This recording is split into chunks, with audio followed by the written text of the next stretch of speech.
What's up, weirdos? What's going on, guys? All right, so how the heck are you guys? Nice little start to the day. Things are looking good. Things are looking healthy. Market looks strong. And that's the stream. See you later. Just kidding, man. Just kidding. Just kidding. It's a good day to have a good day, guys. How the hell are you? What's going on? All right, so Bitcoin climbed into our golden pocket here. We made it all the way up to $116,343 before coming back down. We wicked as low as $114,747. Currently, $115,803, guys. Can we get up here and close inside of our golden pocket on the daily close? We've got about 5.5 hours until that comes. So we'll see what happens, guys. We will see what happens. We'll be here for all of it. I will be, guys, just so you know, I will be live tonight at 8 p.m. Central here on YouTube as well. So make sure you guys come back for that. I will be here tonight. The only night we don't do it on YouTube is Thursdays, because we have the Patreon-only live stream with Max and Rule Black over on the Patreon. So, Jeff, thank you so much, man. Double super stickers, my guy. Thank you so much. I appreciate you, man. I appreciate you. Candyman, do you ever wake up, kiss the person sleeping beside you, and feel happy that you're alive? I just did, and apparently I will not be allowed to this airline again. That's funny, because I'm flying a lot over the next 12 months, and yeah, make sure I don't get a plane beside Candyman, or a seat beside Candyman. What a guy. What a guy. All right, let's get this started, guys. What do we got? 115 people watching. Wow, only 115. And we got 38 likes. Let's get the likes up, guys. Let's get that up. Let's push out the algo, see if we can get some more people in here. Let's get to 100 likes. Let's get to 100 likes. It's a good day to have 100 likes. What do you say, guys? H. Barbarina in the house. What's going on? William, my guy, my dude. Good to see you, man. Strawberry Dragon says, happy Friday. Open mic tonight. Yes, it is open mic night on the Patreon, guys. Community events every weekend. You're going to want to be there for it. Lord of the Realm, what's going on, buddy? Good to see you. Paul, today I have my one-on-one. So you think, what time will you send me the link? I'll shoot you a DM and let you know what time. I don't have the times worked out yet, because as soon as this live stream is done, I will be doing the group coaching call over on the Patreon. So if you are here, if you are scheduled for the coaching call this afternoon, it is taking place as soon as this live stream is over. So you better be ready. Jesus over everything. Absolutely. Let's go. Love the name, man. Love the name. Bulldog Lifts. Let's go. Spirix. This cycle or next? How about both? Spirix is going to do okay this cycle. I think it'll do better in the next cycle, but it will do good this cycle. Guys, make sure you're hitting the like and subscribe. We got 130 people here. We got 51 likes. We're getting there. We're halfway there, guys. 49 more. I got a cough to get out here. This cough just won't go away, man. Stubborn. Quentin, what's up, buddy? Good to see you, my dude.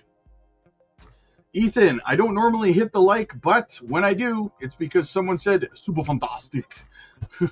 Jackie, I just want our bags to stay green every day. Amen to that. Joy, happy Friday, everyone. Hit the like button. DH, yo, what's going on? Carlos, Rob, how long until takeoff? Well, that's the current speculation, right? I mean, there's a lot of controversy over whether we're going to see a sell the news event at the rate cut, or we're just going to take off. And that is why, in my opinion, if you sell and take profits at the FOMC meeting, because you're expecting a sell the news event, there is a good possibility you could get left behind. You could be exiting, and then you're going to be buying back in at higher prices, right? For me personally, I'm not risking it, because we're getting so close to liftoff that, for me, if we did have a minor correction after the rate cut, I would be fine with that, because I know it'll be short-lived, like a week, maybe, right? So I would be fine with that. I would prefer that over selling, taking profits in positions I've been holding for 3 years only to be left behind when things take off. I'm not risking that personally, right? So, Petty Packer, hey Rob, can you take a look at TRWA? Didn't I just look at that for one of you guys like the day before yesterday? TRWA. It sounds familiar. I'm pretty sure I just looked at that. Yeah, just under $100 million market cap, 10 billion max supply.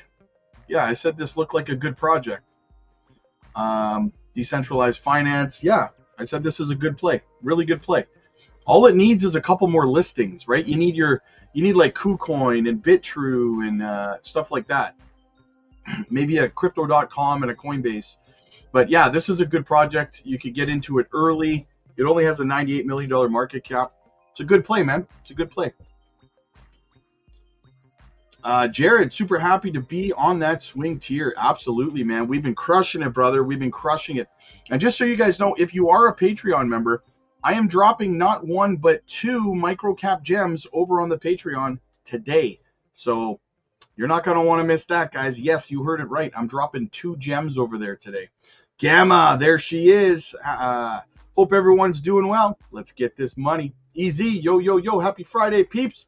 Have a blessed weekend, everyone. Dave, what's going on? What's up, Mike? Good to see you, homie. Good to see you too, brother. Good to see you too. Canada, what's your gaming channel name? I'll put it on the screen for you for a minute here. It's Warcraft questing, but most of the time people can't seem to find it for some reason because it's a new channel, so some people have trouble finding it. So I'll put it on the screen for un momento.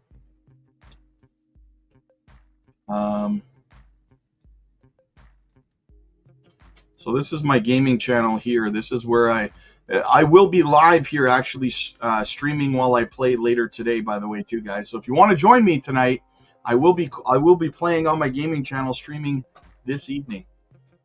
And this is my gaming channel, Warcraft Questing. Bitcoin's moving. Yes, it is looking good. 115,800. Emilios, great find. DCA opportunity after rate cut announcement. Great final DCA. Yes, exactly. Any updates on Myria? I just shared something over on X today about Myria. Just more updates about their AI integration into their development or their developer tools. So yes, I could not be more bullish on Myria. Kale Dog is uphold using ZBEC for payroll. I believe so. I believe that was the plan. They had announced that like 2 months ago that they were going to be utilizing ZBEC for their payroll system. I'm almost positive that they did. Yes. Royal Family has ties to TR. Nice. Good project, man. It looks like a good play. The Bug. Yes, the Bug. Ugh. You're messing with me, Dave. Carlos, your gaming channel is hard to find. Can you put it in the description? You know what? Here, I'll put the link to my gaming channel in the chat. How's that? Okay. There. If you want the link to my gaming channel, it is in the chat. You can follow me there. Subscribe over there. I'm there generally every day. I'm over there. So, Benjamin, hey buddy, just joined in. You may have covered. I just want to grab more ZBEC at 20375. You think it will? Honestly, man, possibly. I think if you're going to see a retracement on it, it's probably going to be around the FOMC meeting. So that's what I would be waiting for. ETH is breaking out too, guys, by the way. Check this out. Look at Ethereum right now. ETH broke right through resistance like a hot knife through butter at 45.60. We're sitting at 46.25 and climbing. Ethereum is taking no prisoners right now, man. Also, Epic Chain looks like it could be interesting. RWA play by Ripple. Nice. Bowden, what's up, man? Yes, I am, brother. I was going to ask the same. Just found it. Put it in the YouTube, then filtered channel. There you go. Yeah, I put the link to my gaming channel in the chat if you want to follow me there. Paul, thank you so much, my friend. I appreciate you, brother. I appreciate you. Always appreciate the support for the channel, guys. It always means everything. Look at this, guys. What a great day we're having here. Ethereum's breaking out. The altcoins are green AF. Not just on the daily, but on the weekly. We're talking double digits green area for most altcoins, and it's not going to stop, guys. Altcoin season, we are so close to altcoin season. Things are about to get very, very juicy, in my opinion. Let's go look at some of the metrics here. Let's look at some charts, man. Oh, look at that. Look at that. We were just talking about Bitmine stock the other day, and I put in the symmetrical triangle, and I said we were going to break to the upside. Look at this. We've broken out to the upside of this symmetrical triangle, and this was our profit taking areas right here around 62.35 and 135.48. Very, very nice call on that one. We're about halfway to our goal for profit taking on Bitmine stock. Guys, if you're not in our trading group, I don't know what you're doing with your life, honestly. Crypto J505, what's up, man? Ray, what's going on? Let's get it. Hit those like buttons. Absolutely, man. Can I get an amen to that? Okay, let's look at some of our metrics here. Let's go Bitcoin dominance. What do we have? Oh, shit. Bitcoin dominance falling below support. We are 0.02 below support right now. Not much, like a little hair below, right? But we are below. Are we about to completely collapse on the Bitcoin dominance, guys? It looks like it's very possible we will. So let's have a look at these metrics. Altcoins are green. Ethereum's breaking out. Bitcoin dominance right now is officially and technically below support. Let's go look at the total 2. Total 2 has broken above resistance and climbing. Look at that beautiful break out of the symmetrical, the bull pennant, to the upside. Very, very nice technical breakout. Let's look at the total 3. Now, I've been telling you guys with all these metrics that we were coming. Look at that. We broke above resistance on the total 3, and it is climbing like crazy as well. So I would say the only level of resistance that we have on the total 3 right now, guys, is right there, right? And we're just below it right now. And that is because that was the high in December when we had that altcoin pump in December and January of last year, right? So we've broken above here, let me just zoom out a little bit. We've broken above the previous cycle all-time high right here, right? We've broken above it finally. So now we just have this final resistance where we topped out back in December and January when we had that altcoin rally. If we can break above that, guys, we're going. I told you guys this was coming, right? Let's go look at the Russell. What's the Russell doing? Oh, still holding close to the breakout here. Russell just has to break above this blue line, which is the previous cycle high there as well, guys. We are so close to everything taking off. Look at that. Look at how close we are. Oh, man. If you're not excited now, you better check your pulse, guys. You better check your pulse. This is going to be fun. This is going to be fun. All right, let's get into some of the stuff that we got today. We've got this little clip here. Little bit from Ondo Finance. First, it was the dollar, then treasuries, now stocks and ETFs. Kale Dog, thank you, Rob, for all of your work. Hey, absolutely. Thank you. Mary, we here. Let's go. Hit the like button for Rob, please. Yes, guys, hit the like button. We got 180 people here. We got 81 likes. Let's get to 100 likes. We need 19 more, guys. You can do it. Put your back into it. All right, let's get to this little clip here. Ondo Finance launches Ondo Global Markets. Let's go. Are tokenized stocks and ETFs the next frontier? We would like to believe it is. Typically, it's very hard to predict which assets actually get adoption. But when you think about the latent demand globally that is out there for these assets, I think it is pretty significant and a lot of people underestimate it. Right now, when you look at stable coins, we're already coming up on almost $300 billion, in large part because hundreds of millions of people globally have figured out that the stable coin is a very easy way to get access to the US dollar. And by putting it on blockchain rails, it actually becomes better than if it's just in a bank account because you can freely send it around 24/7. The same thing has started to happen with tokenized treasuries. It went from $1 billion or so 18 months ago to now $7 billion. And we expect the same thing to start to occur for stocks and ETFs.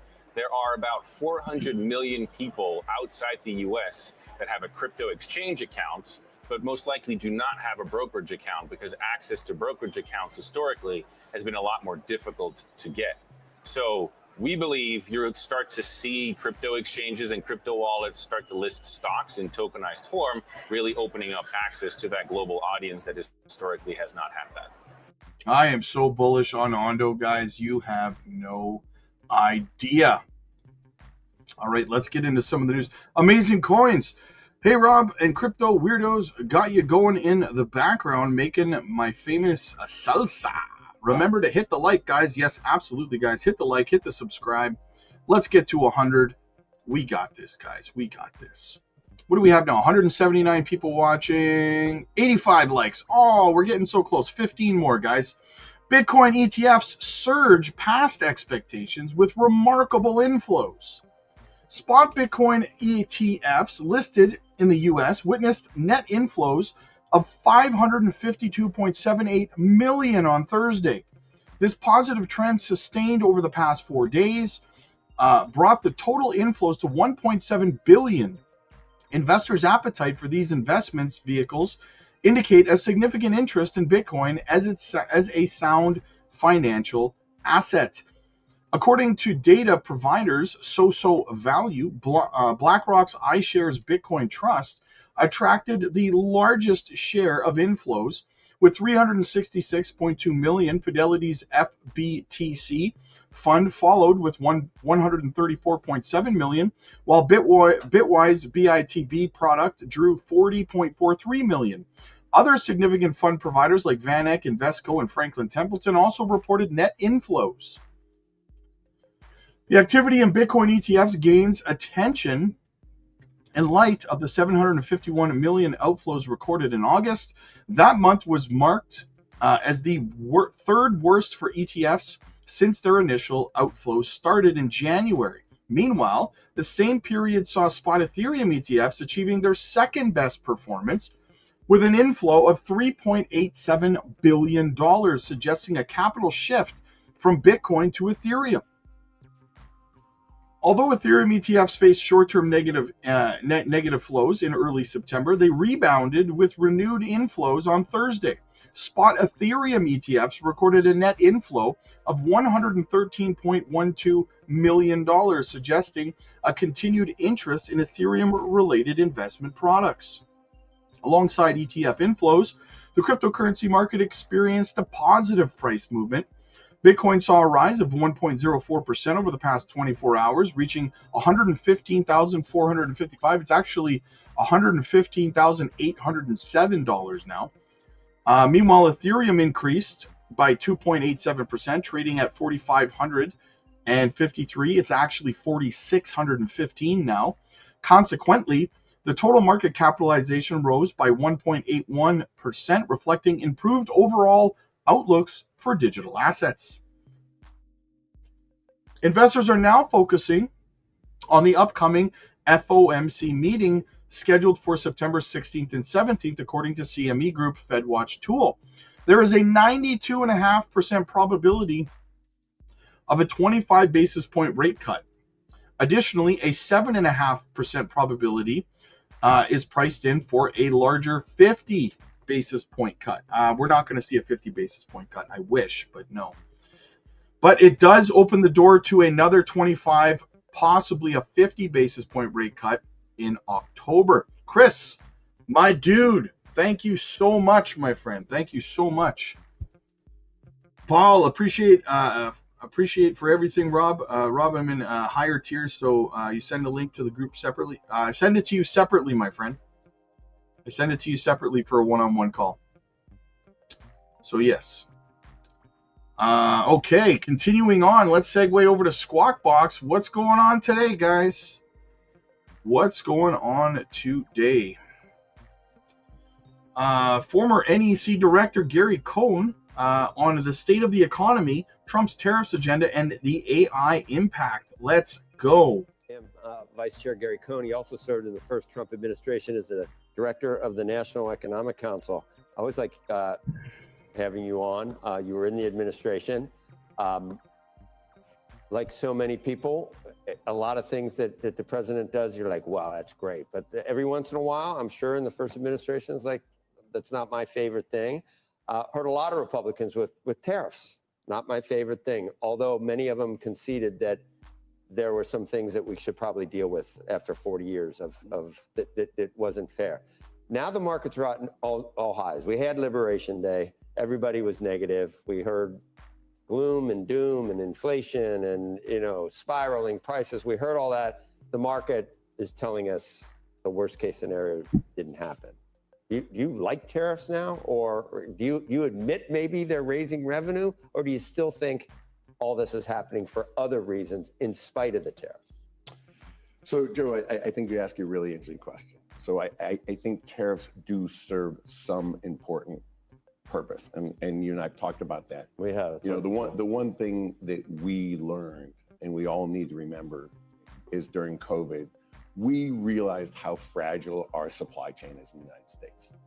So when we take a look back and say, what can't we allow to happen ever again in this country?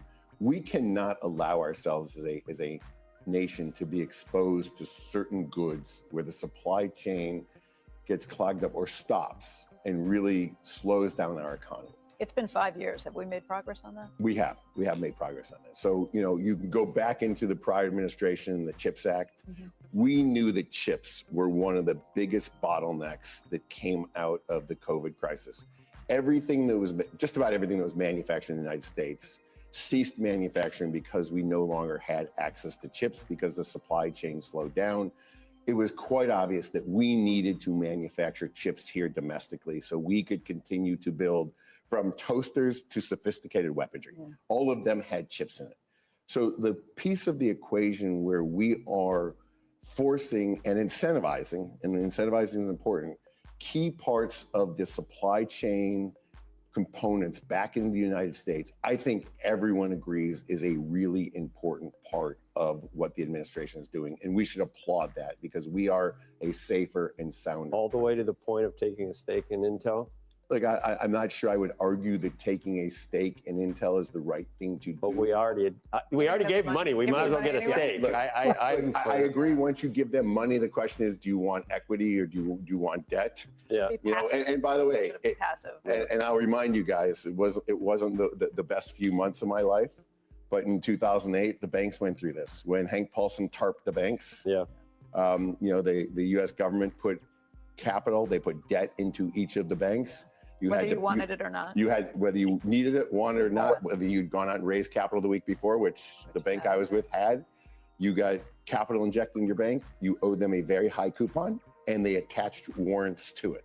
So this idea that the federal government should get a return on capital for something they do to stimulate economic growth is not new. The only thing that makes it publicly palatable for taxpayer dollars, honestly. It does. Yeah. Well, what should makes it publicly palatable for taxpayer dollars is the sovereign protection and the security we get by being able to control our supply chain. That we saw how vulnerable we were in COVID. Well, they just did it with rare earths. Yeah, we should not have to live through that again. But the flip side is, Joe, when you look at tariffs as a whole, I think what you have to do is take a step back and look at how corporate America is dealing with this tariff equation. And I think this is not as well understood. I think it's a very interesting phenomenon that's going on right now. So if you look at corporations today and they look at their input costs and they're buying goods and the cost of those goods are going up, and they feel like their ability to raise their prices to end consumers is very limited. Yes, they can slowly, incrementally raise prices, but they're being charged tariffs overnight. Companies are being forced to figure out how to deal with that equation or that conundrum. They have actually figured out how to deal with that conundrum, and I think we see it in the data. That we month. didn't. That was not in our calculus for what might happen. We scratch our head. We scratch our head. So what are we seeing? We're seeing companies, they can't deal with the cost of goods, the input cost. They can't deal with the sales cost. But what companies have figured out in the last decade or so, and this has been going on pre-tariff, but got accelerated by tariff, is companies are figuring out that they can be dramatically more efficient and run with less human capital. So we're seeing companies cut down on the amount of employees that they need to run their business. We're trying to rebuild the center of the country, and so some of this isn't. It's counterproductive to what we're trying to do as well. You just have to understand, when you're running a company, you have to do it, and your obligation is to your shareholders to create a return on capital, and you have to be able to pay back your debt.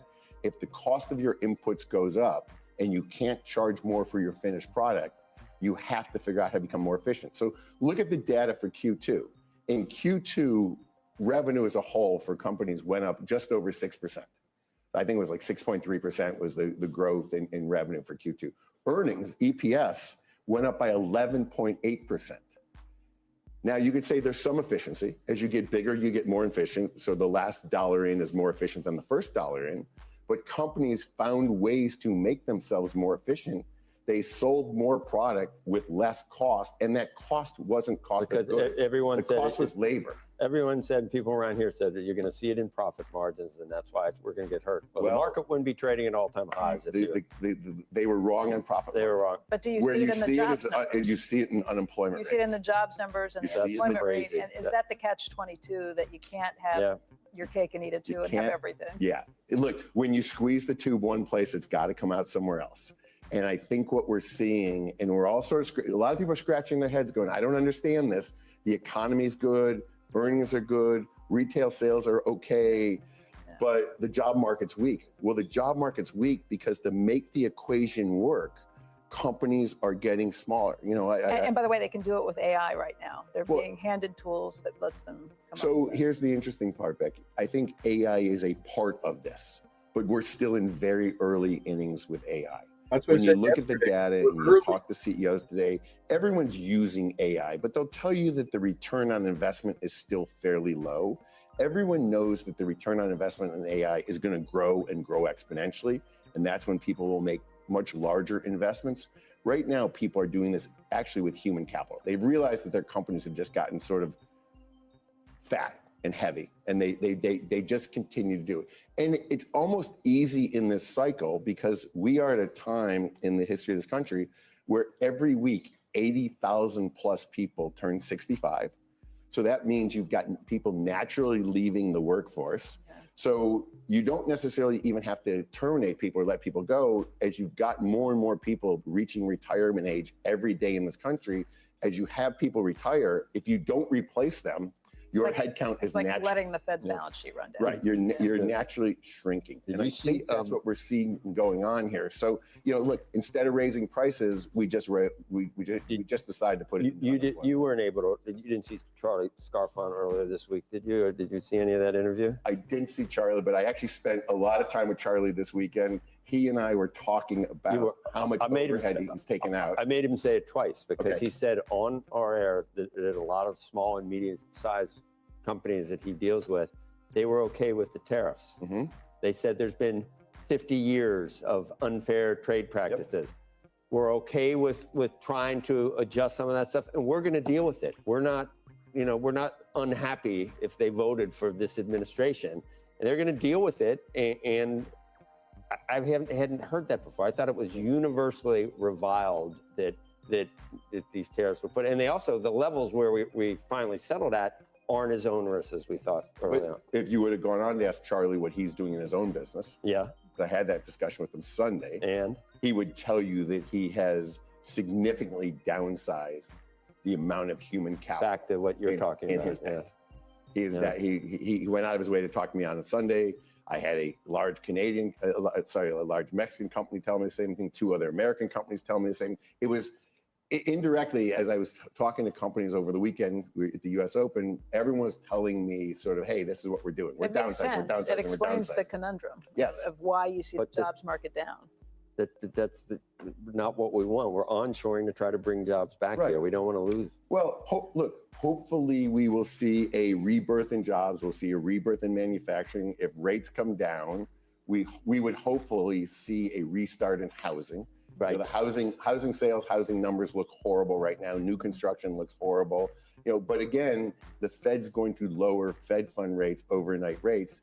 No one borrows for a house on overnight rates. They borrow on 5-year or 7-year or 30-year money. Yeah. We're going to have to see what happens to the curve. I'm not as optimistic that we get a parallel shift on the curve coming down. Yeah. I think more likely we get some steepening of the curve. It will help, but it's not going to create a housing boom. Right. And when you see all the CapEx that's been foreshadowed to be spent, look, it will get spent. It's just not all getting spent in 2026. It's 26, 27, 28, 29, 30. And a lot of it is more equipment than it is people. When you're building these huge data centers, you're buying a lot of steel, you're buying a lot of cement, you're buying a lot of copper. It's much more heavily invested in things and goods than it is in people. Yep. AI taking jobs, affecting job markets, guys. Not good, but we're still early. Like I said, we're still early in that phase of, of AI taking people's jobs. It's taking some people's jobs, but not en masse or anything. Ramona says, hit the like and subscribe here and on Crypto Blueprint. Absolutely. Dion, what can you tell us about Jasmy? I can tell you everything about Jasmy, but what I would say, Dion, is actually I'm going to Jasmy Labs in November. Hara has invited me out there, and I am filming a documentary on the entire trip. I'll be out there for a week, and I will be releasing the documentary. Obviously, once it's put together, right? So yeah, it's going to be fantastic. It's going to break down the in-depth look at Jasmy, at Junction, the differences, Jasmy Chain, a look at Hara, KJ, and the team, and a look inside Jasmy Labs, guys, right? This is going to be a great documentary, so make sure you're here subscribed to the channel or you're going to miss it, right? No one has done what we are doing. Another local, thank you, Rob, for the alpha you drop every Thursday with Rule and Max on the Patreon. Hey, absolutely. Phil, thank you so much, man. What's up, Rob? Flare or FET or both or neither? Honestly, if I had to choose for a long-term hold, I'd go with Flare, personally. I would go with Flare. Flare is a great project in the XRP ecosystem. Economists anticipate 25 basis point Fed rate cut amidst market expectations. What's me, Yamalio? What's up, man? Sorry, I can only get you 5 push-ups plus 1 for chesty. Hey, no pecs, no sex. You know what it is, brother.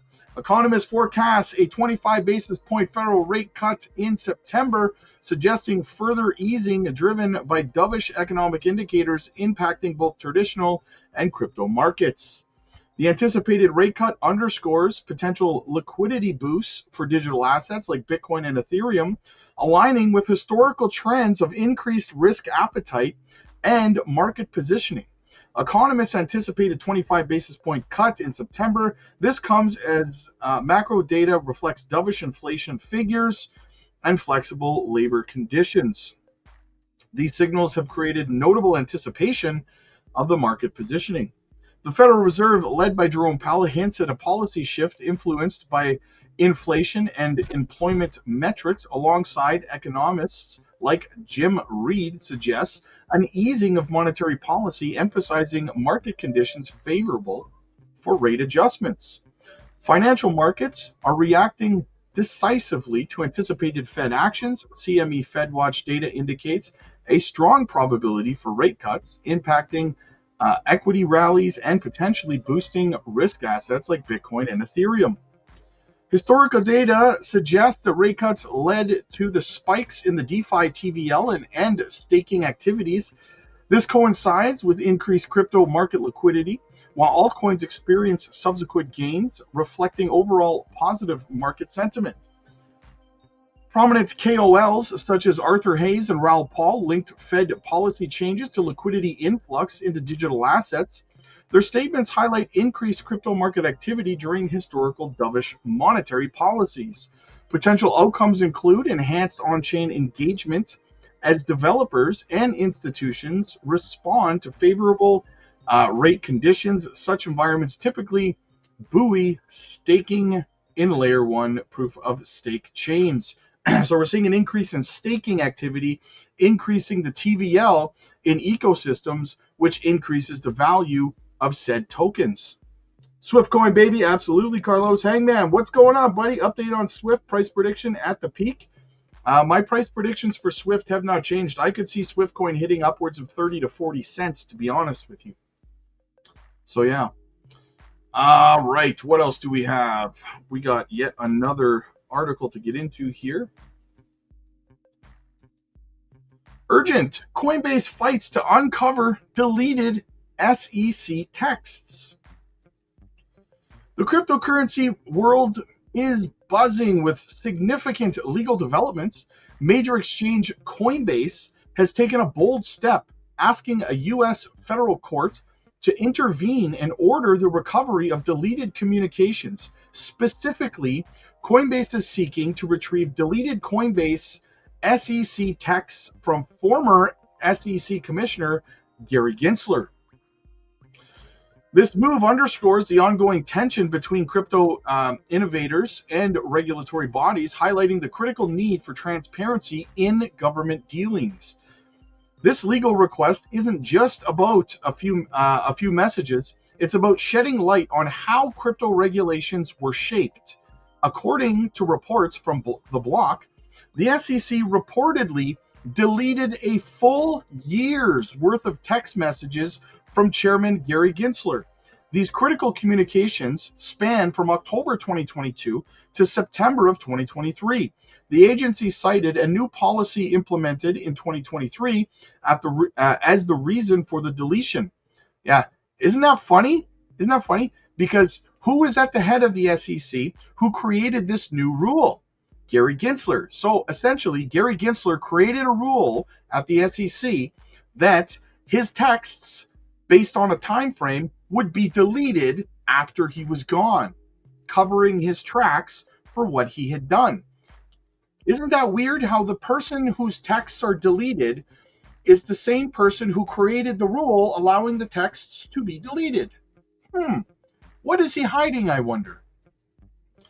Coinbase, the crucial communications the agency cited a new policy implemented in 2023. However, Coinbase views this as a significant obstacle to understanding regulatory decisions. Paul Graywall, Coinbase chief legal officer, has voiced strong concerns. He explained that Coinbase has been actively requesting internal SEC communications regarding crypto regulations for years. Discovering that a substantial portion of this information was reportedly destroyed has naturally raised red flags. The company believes these Coinbase SEC texts could contain vital context for the SEC's approach to the digital asset space. Coinbase is not just making a simple request. They are pursuing a multi-pronged legal strategy to ensure accountability and retrieve the missing data.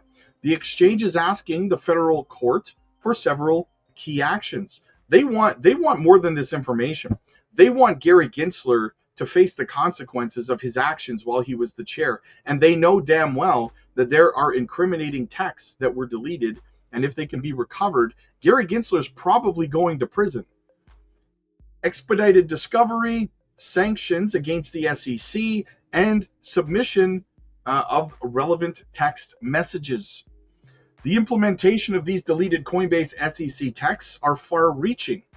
The crypto industry often criticizes the SEC for perceived lack of clear guidance and regulation by enforcement approach. If internal communications related to policy making are not preserved, it further complicates efforts to understand the basis for these regulatory actions. This legal battle highlights a growing demand for transparency from government agencies overseeing rapidly evolving sectors like cryptocurrency. The dispute over the deleted Coinbase SEC texts could have significant ramifications for the future of crypto regulations. Transparency and clear communication are fundamental for building trust between regulators and regulated entities. When these communications are deleted, it can erode the trust and lead to suspicion about the fairness and impartiality of regulatory processes. This situation also brings to light the challenges of digital record keeping within government agencies. As more official communications shift to digital platforms, robust policies for retention and disclosure become paramount. The SEC's new policy, cited for the deletions, will likely face immense scrutiny in court. The outcome of Coinbase's request could set the precedent for how the government agencies handle digital communications related to emerging technologies. For market participants, this case reinforces the need for vigilance. It also emphasizes the importance of legal challenges in shaping regulatory landscapes. A favorable ruling for Coinbase could force greater transparency from the SEC and potentially lead to clearer, more predictable rules for the crypto industry. The legal tussle initiated by Coinbase to recover deleted Coinbase SEC texts from former chairman Gensler is more than just a procedural request. It represents a critical juncture in the ongoing dialogue between crypto industries and its regulators. The outcome will not only impact Coinbase's specific legal battle, but also influence future standards for transparency and accountability within government agencies dealing with digital assets. As the crypto space matures, the demand for clear, consistent, and transparent regulation will only grow louder. This case serves as a powerful reminder of the industry's commitment to pushing for more open and equitable regulatory environment. So, is Gary Gensler going to get hammered here? I hope so. Couldn't happen to a nicer guy, to be honest with you. Benjamin, what's up, buddy? I see you, my guy. All right, back over to Squawk Box. Former Goldman Sachs partner Abby Joseph. I'm a long-term bull on the United States. Right now to talk markets and much more is Abby Joseph Cohen. She is the former partner and chief U.S. strategist at Goldman Sachs, now a professor of business at Columbia Business School, and a very longtime friend of Squawk Box. In fact, I almost feel like Joe should be leading this off because the two of you were both there 30 years ago. We were. For this, you were a frequent guest from the beginning, Abby. Yeah, I was 12 years old at the time. You were, Joe was about 8. Yeah. No, I was 61, I think. No, that's horrible. It's good to see you again. Thank you. I'm delighted We to haven't be here. changed. Neither one of us have really changed. I don't think, have we? I don't know about that, but that's Who are you talking about? You or me?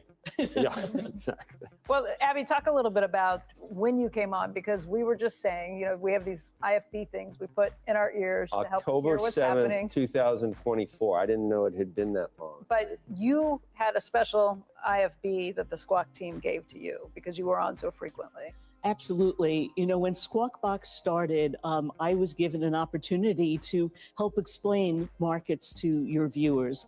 And I guess the viewers responded positively. And I was on so frequently that I once walked into the studio and I was given the gift box that included my own personalized IFB, which is the earpiece.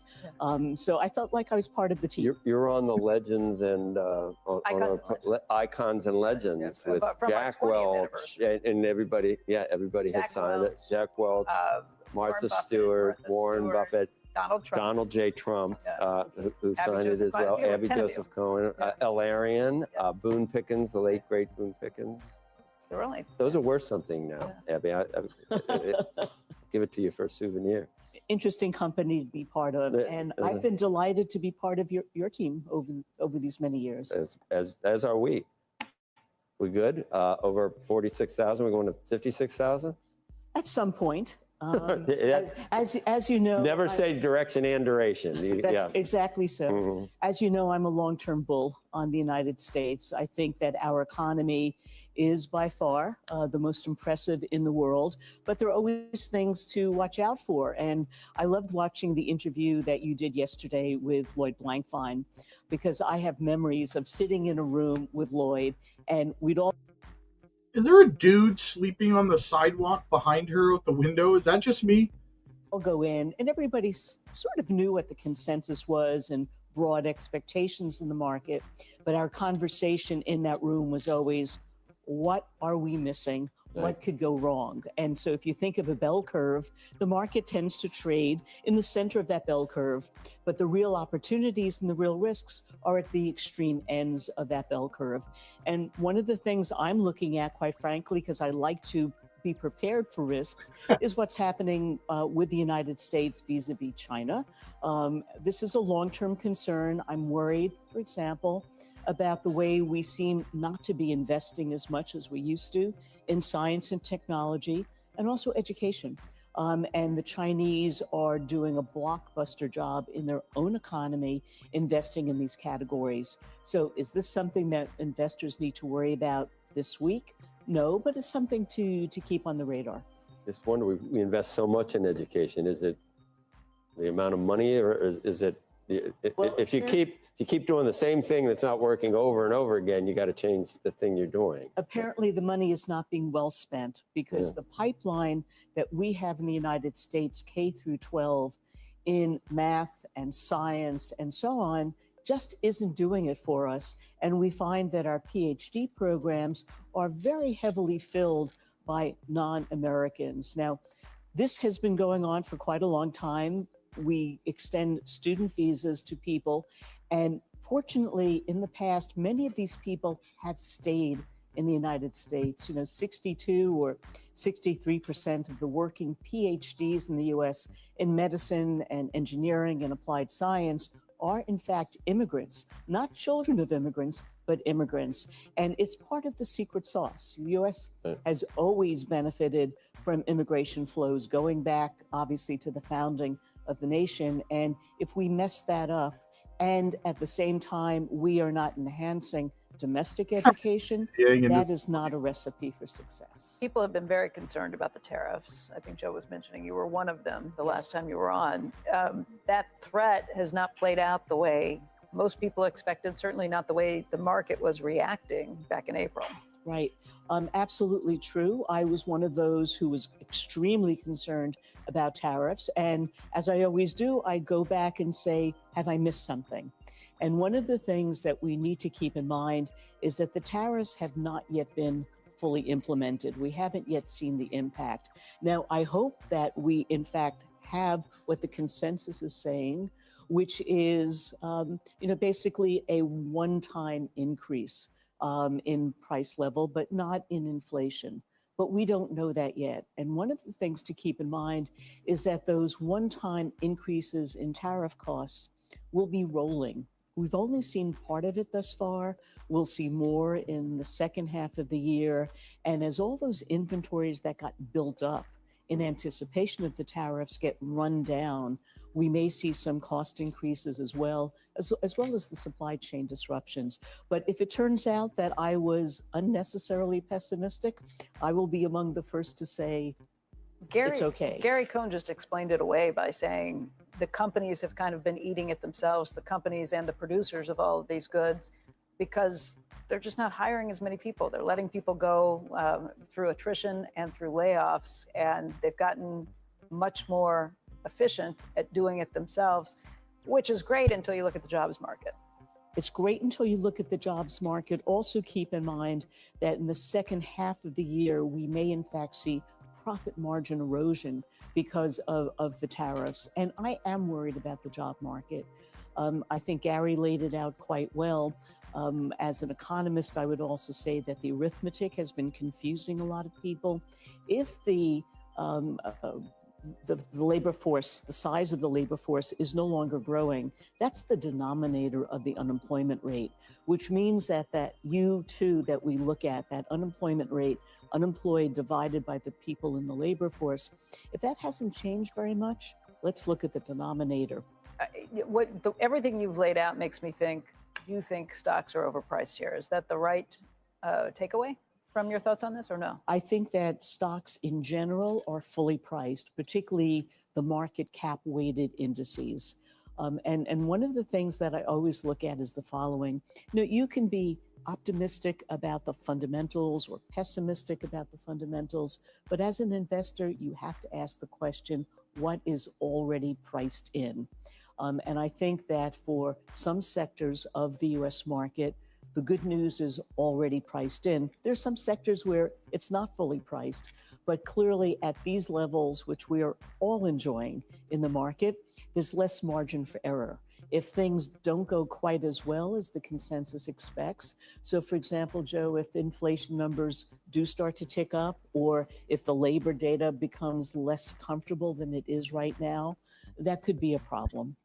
Where is the greater likelihood of trouble with you? I thought for a while that it was growth in labor, not inflation. I would agree with you, Joe. I think right now the bigger concern is that things have slowed down.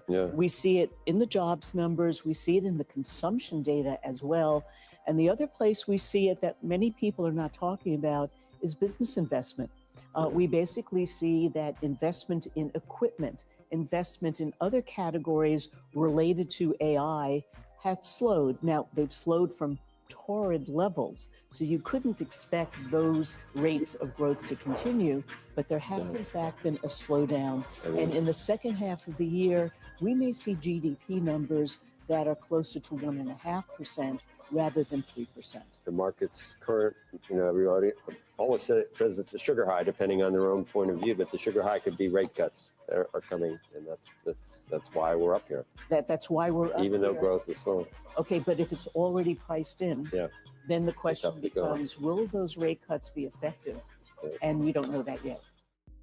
I respect people who are taking a cautious approach to the economy in regards to tariffs potentially increasing inflation sometime later this year. But we're getting to a point now where they've been saying for about 4 months that the second half of the year we'll see the results of the inflation from the tariffs. Well, we're halfway through the second half of the year, and inflation from PPI anyway reflected that inflation is down, and CPI came in as expected. So I'm still waiting for this big boom that they keep talking about. It's okay to be over cautious when it comes to your finances, but I don't know. I'm starting to feel like I don't think we're going to see that big uptick from tariffs in regards to inflation, in my opinion. So, Jay Money, what's up, buddy? Bulbasaur in the house. Can't watch now. Just showing my support. I appreciate you, my dude. I appreciate you. All right, guys. I will be back at 8 p.m. Central tonight for the evening live stream. I'm jumping over to the Patreon right now to do our group coaching call that we have scheduled. Guys, we have been crushing it in our trading group. I'm telling you, right now, you're missing out. We have partnered with BTCC, and we are crushing it with our Copy Pro trading, with our trading courses, and with our swing trades and all that stuff, guys. We've been making a fortune. So check it out today. Join our trading group if you want to get in on trading and you want to make that extra capital. I am also dropping two microcap gems over on the Patreon today, so you're not going to want to miss out on those. And it is Open Mic Friday night, hosted by our one and only crypto mom, Ramona. Check all that out and more, guys, for less than the price of a cup of coffee. The link is in the description. It's in the chat. It's in the pinned comments. Click like if you like this video. Click subscribe if you really liked it. I'll see you guys in the next one. God bless.